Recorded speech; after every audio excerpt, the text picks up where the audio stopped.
Iho, iha, okey lang ba kayo na lang gumawa nito kasi kayo naman yung mas techy, eh. Tsaka siyempre senior na din ako at saka marami din akong ibang ginagawa 'no, busy ako. Palagay ko marami sa atin ang nakakaranas nito o kaya nakaka-encounter nito na kataga ng ating mga katrabaho lalo na kung sila ay matatagal na sa kanilang serbisyo o kaya senior o yung may tinatawag nating seniority. Nakakatuwang isipin na matagal na tayo o tumagal tayo sa serbisyo sa ating pinagtatrabahuan.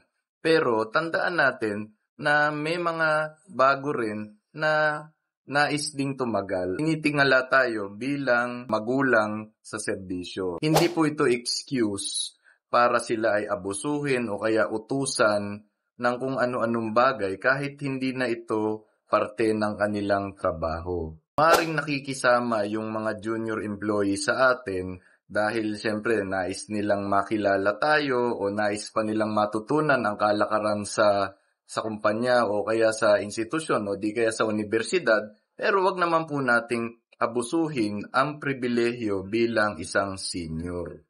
Hindi naman masamang makisuyo o di kaya ay makiusap, ngunit kailangan din naman ay i-value natin ito kagaya ng siyempre bigyan natin ng konting incentive o kaya ilibre man lang natin. Kumbaga kahit konting token man lang ng appreciation. Hindi naman kailangan sobrang mahal pero iparamdam natin sa mga junior employees na sila ay binavalue at natutuwa tayo na nandyan sila para tulungan tayo. Sa isang institusyon o kaya departamento, maganda ang kombinasyon ng mga senior employees na may wisdom, may karanasan dahil ito yung kanilang kayang i-introduce o iparamdam sa mga bago o kaya sa mga bata.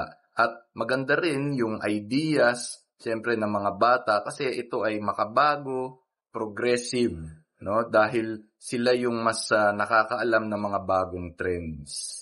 Mas magiging effective ang working condition o kaya ang working relationship kapag ang mga seniors at ang mga junior employees ay nagbigayan. Kasi mas puunlad at mas magandang blending ng kanilang mga ideas at wisdom ang kikita at ang may experience ng lahat. Dito ay mas magiging effective at efficient ang performance ng lahat. Sana kung tayo ay tinuturuan ng mga mas bata sa atin, lalo na pagdating ito sa technology o kaya sa mga ilang simpleng AI apps, ugaliing aralin po natin ito kung may oras. Kasi siyempre hindi naman sa lahat ng oras nandyan sila para tulungan tayo. At pag nangailangan tayo, siyempre mas maganda na tayo rin ang nakakaalam sa ating ginagawa. Upang hindi mapag-iwanan sa panahong ito ng teknolohiya, napakahalaga talaga na maging updated po tayo sa lahat ng mga trends, lalo na